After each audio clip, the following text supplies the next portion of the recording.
맞벌이 아들 내외를 위해 6개월 손녀를 맡게 된 69세 시어머니. 평생 자식 셋을 키워낸 강철 할미라 자신했지만 그 희생의 끝은 아무도 상상하지 못했던 처참한 비극의 시작이었습니다. 과연 이 가족에게는 무슨 일이 있었던 걸까요? 평생 식당 주방에서 뜨거운 뚝배기를 날랐던 이순자 여사의 손은 투박하고 거칠었습니다. 그녀의 몸은 웬만한 남자보다 낫다며 자식 셋을 키워내는 동안 아프다는 말 한 번 입에 올린 적이 없었죠. 아들 내외가 맞벌이를 위해 생후 6개월 된 손녀 보미를 맡아달라고 했을 때 그녀는 망설임 없이 가슴을 툭 쳤습니다. 걱정들 말어. 이 할미 손이 약손이다. 애는 내가 아주 기가 막히게 키워줄 테니 너희는 돈이나 많이 벌어와. 아들 기우는 역시 우리 엄마야. 라며 엄지를 치켜 세웠고 며느리 서유는 고마움과 불안함이 뒤섞인 복잡한 표정을 지었습니다. 그렇게 이순자 여사의 고단하지만 보람찰 것이라 믿었던 황혼 육아가 시작되었습니다. 첫날부터 삐걱거렸습니다.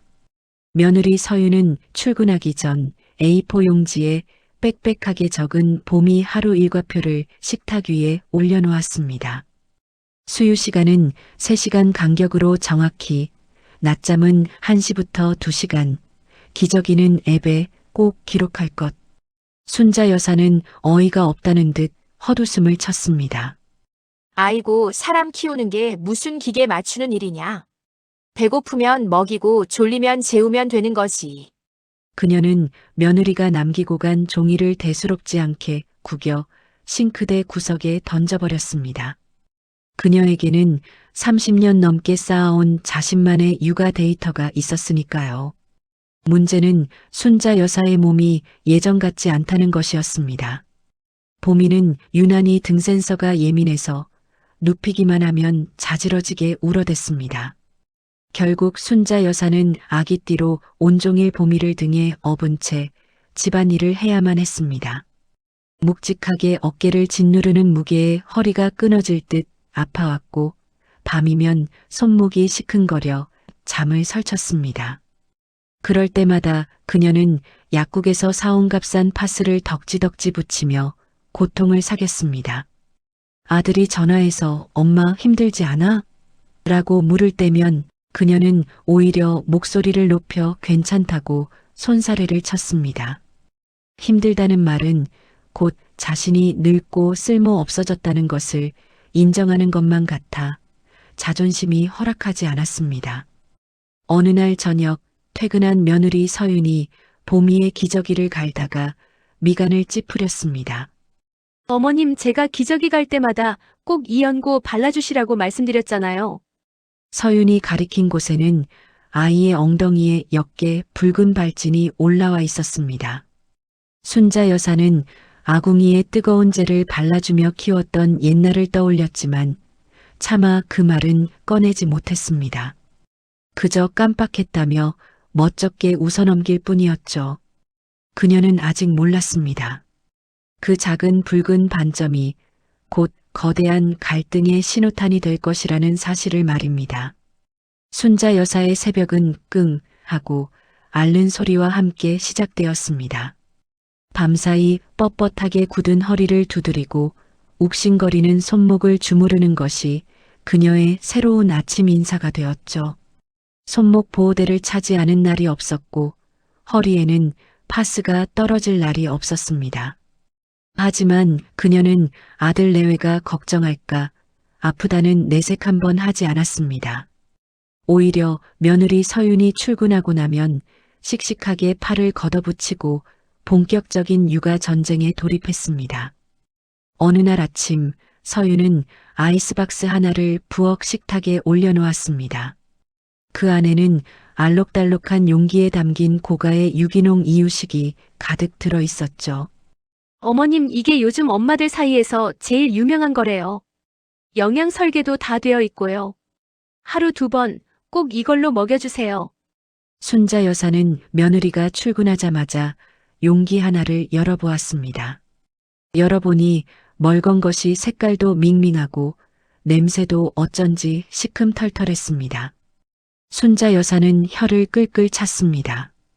이런 걸 한 끼에 10,000원 넘게 주고 사 먹인다는 사실을 도무지 이해할 수가 없었죠. 그녀는 결국 자신만의 방식을 택하기로 결심했습니다. 찬장에서 가장 좋은 쌀을 꺼내 깨끗이 씻고 정성껏 갈아냈습니다.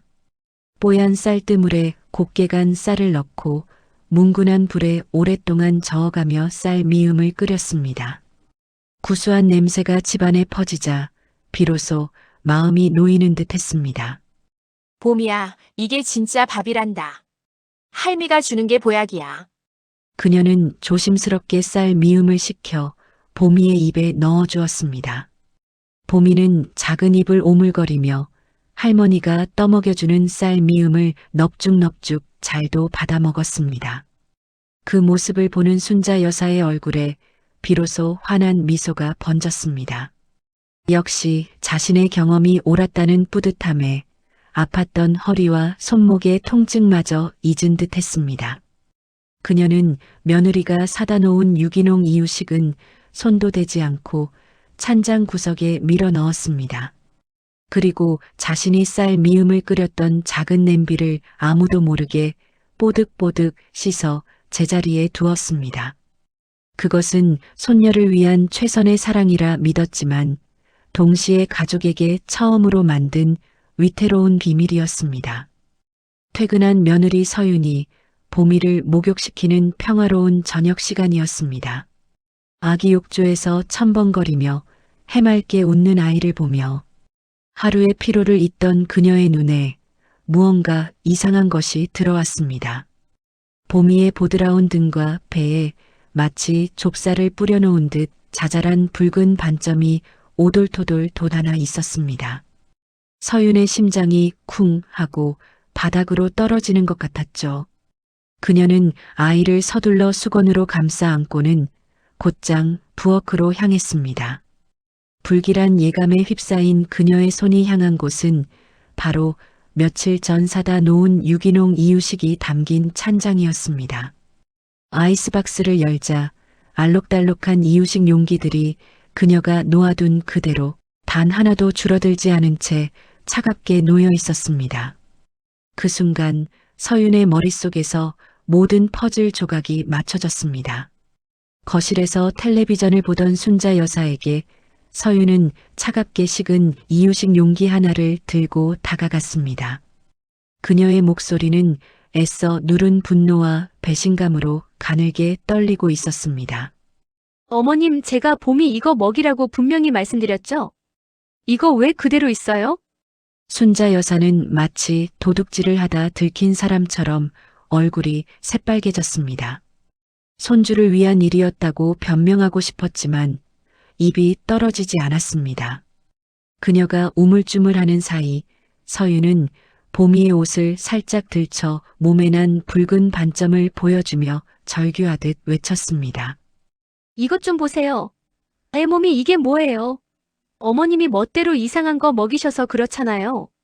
그 뾰족한 말은 날카로운 비수가 되어 순자 여사의 가슴에 깊숙이 박혔습니다. 자신의 경험과 사랑으로 한 행동이 결국 아이를 아프게 한 원인으로 지목된 것입니다. 무엇보다 그녀를 절망하게 한 것은 자신을 범죄자 취급하는 며느리의 차가운 눈빛이었습니다. 평생 자존심 하나로 버텨온 그녀의 세상이 무너져 내리는 순간이었죠. 순자 여사는 아무런 변명도 하지 못했습니다. 그저 파르르 떨리는 입술을 깨물다가 신발도 제대로 깨어 신지 못한 채 현관으로 향했습니다. 엄마, 어딜까? 뒤늦게 상황을 파악한 아들 기훈이 소리쳤지만 그녀는 뒤도 돌아보지 않았습니다. 쾅 하고 닫히는 현관문 소리는 가족의 관계에 생긴 깊은 균열의 소리처럼 아프게 울려 퍼졌습니다. 순자 여사가 뛰쳐나간 현관문 앞에는 싸늘한 정적만이 맴돌았습니다. 그녀가 황급히 나가며 남긴 빈자리는 집안의 공기를 무겁게 짓눌렀죠. 엄마와 아내의 고성이 멈추자 놀라서 울던 보미의 울음소리만이 집안을 가득 채웠습니다. 서유는 아이를 끌어안고 달래면서도 자신의 말이 너무 심했나 하는 생각과 아이 걱정에 머릿속이 복잡하게 얽혔습니다. 그때 망연자실 서 있던 아들 기훈이 아내를 향해 원망 섞인 목소리를 냈습니다. 당신 어떻게 엄마한테 그렇게까지 말할 수가 있어? 엄마가 얼마나 상처받았겠어. 서윤도 지지 않고 맞받아쳤습니다. 그럼 애 몸이 이렇게 된 건요? 제가 어머님께 얼마나 신신당부를 했어요. 두 사람은 서로에게 날카로운 말을 쏟아냈지만 그 말들은 허공에 흩어질 뿐 누구의 마음에도 위로가 되지 못했습니다. 한참을 서성이다 기훈은 혹시나 하는 마음에 어머니가 머무는 작은 방으로 향했습니다. 지갑이나 휴대폰이라도 챙겨가셨는지 확인해야 했기 때문입니다. 방문을 열자 코를 찌르는 파스 냄새가 훅 끼쳐왔습니다. 그리고 그는 침대 옆 작은 협탁 위에 놓인 것들을 보고 그 자리에 얼어붙고 말았습니다. 거기에는 닳아서 보풀이 다 일어난 낡은 손목 보호대 한 쌍과 거의 다 써가는 관절염 연고 그리고 쓰레기통에 수북이 쌓인 파스 포장지들이 있었습니다. 마치 그녀가 매일 밤 이곳에서 고통과 홀로 사투를 벌였다는 증거들처럼 보였죠. 기훈은 떨리는 손으로 너덜너덜해진 손목 보호대를 집어들었습니다. 접착력이 거의 달아빠진 벨크로는 그녀가 얼마나 오랫동안 고통을 참으며 이것에 의지해 왔는지를 말해주고 있었습니다. 기훈은 넉나간 목소리로 아내를 불렀습니다. 방으로 들어온 서윤 역시 그 광경을 보고는 할 말을 잃었습니다. 그녀의 눈에 들어온 것은 시어머니의 희생과 고통의 흔적이었습니다. 매일 아침 괜찮다, 괜찮다며 웃어 보이던 시어머니의 얼굴 뒤에 이런 아픔이 숨겨져 있을 거라고는 상상조차 하지 못했습니다. 엄마는 강하다며 모든 것을 당연하게만 여겼던 기훈의 얼굴은 하얗게 질려갔습니다. 아이의 작은 붉은 반점에만 온 신경을 쏟느라 정작 시어머니의 몸이 붉은 팥으로 도배되고 있었다는 사실을 까맣게 몰랐던 서유는 거대한 죄책감에 휩싸였습니다. 두 사람은 비로소 깨달았습니다. 그들이 무심코 기댔던 어머니라는 이름의 무게가 얼마나 고통스러운 것이었는지를 말입니다. 밤은 깊었지만 순자 여사는 돌아오지 않았습니다. 아들 기훈은 수십 번도 더 어머니의 휴대전화로 전화를 걸었지만 꺼져 있다는 기계음만 반복될 뿐이었죠. 불안감에 휩싸인 기훈과 서유는 아파트 단지 안팎을 샅샅이 뒤지기 시작했습니다. 혹시나 하는 마음에 어머니가 자주 가던 시장 골목과 옛날 집터를 헤매고 다녔지만 그녀의 흔적은 어디에도 없었습니다. 시간이 흐를수록 그들의 마음속에는 후회와 함께 불길한 두려움이 눈덩이처럼 불어났습니다. 몇 시간을 헤맨 끝에 기훈은 아파트 뒤편 작은 공원 구석의 벤치에 웅크리고 앉아있는 익숙한 인형을 발견했습니다. 바로 어머니 순자 여사였습니다.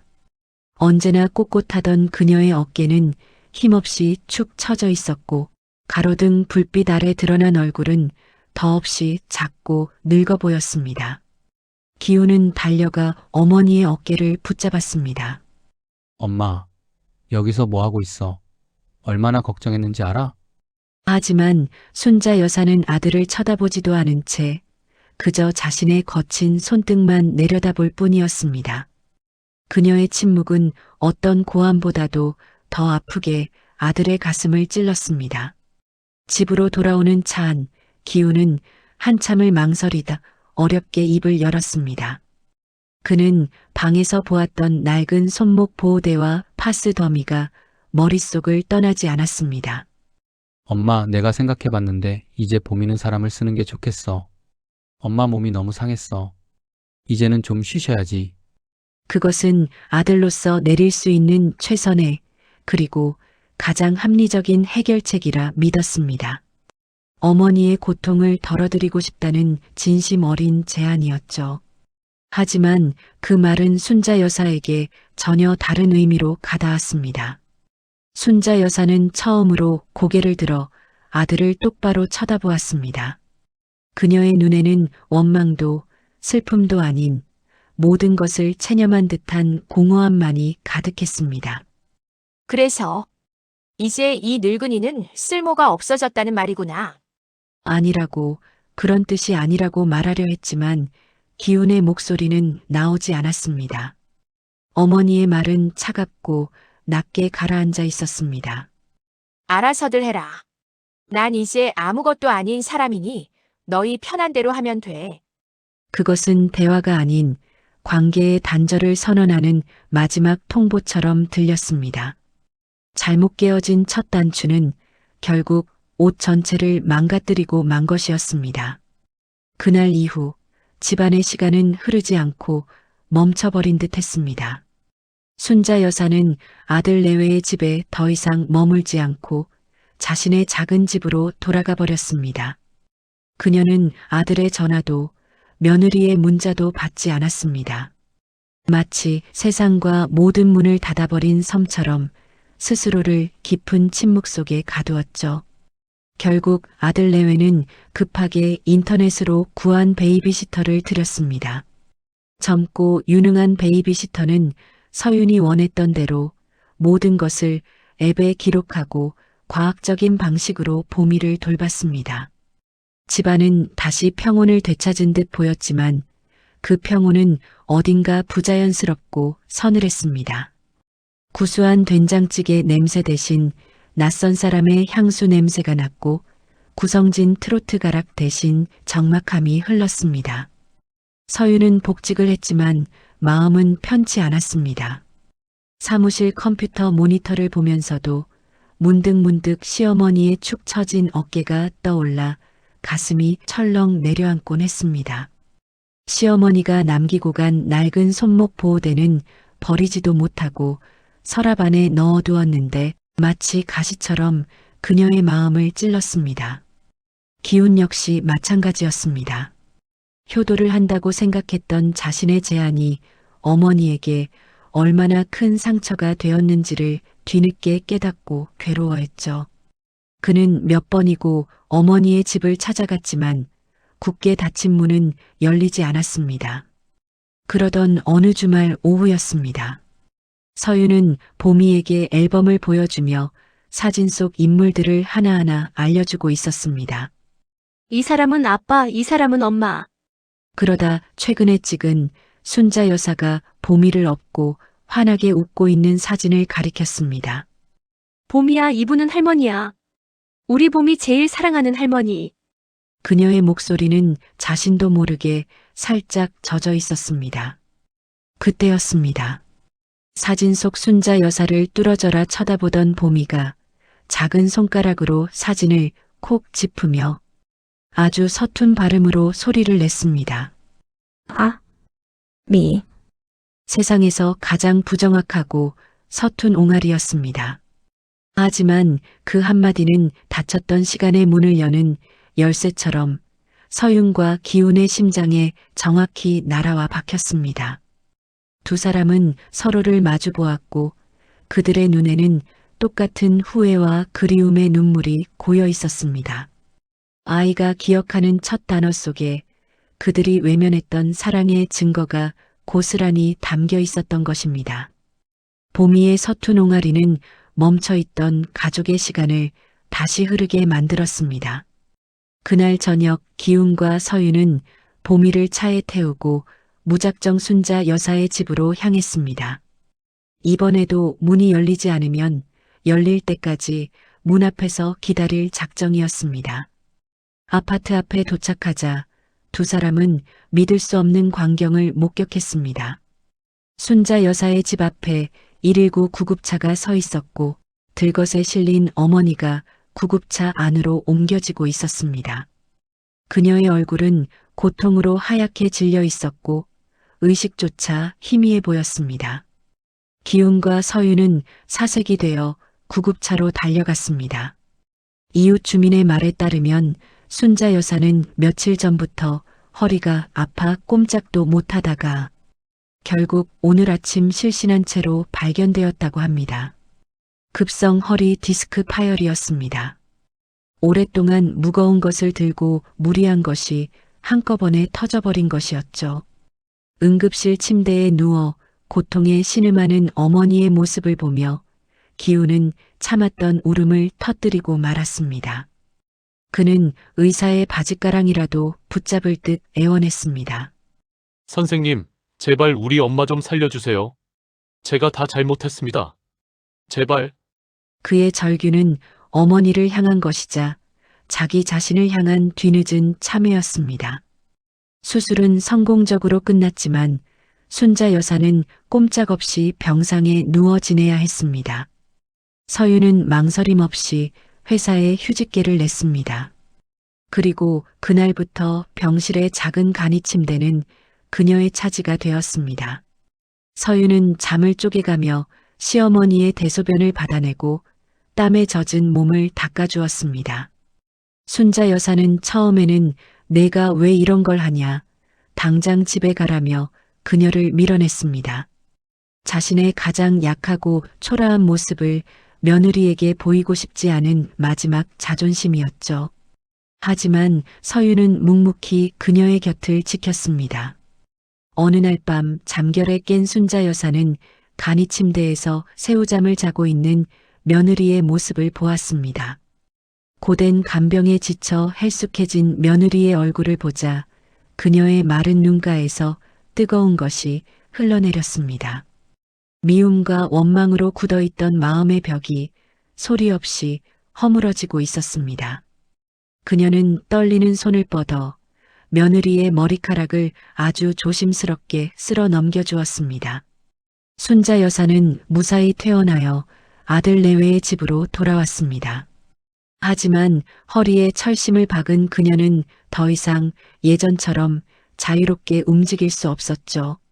며느리 서윤은 복직을 미루고 시어머니의 재활을 돕는데 온전히 집중했습니다. 아침이면 서윤은 정성껏 끓인 전복죽을 시어머니의 입에 떠넣어 주었습니다. 점심에는 아파트 단지를 함께 걸으며 느리고 더딘 걸음걸이를 맞춰주었죠. 예전처럼 육아 방식을 두고 부딪히는 일은 더 이상 없었습니다.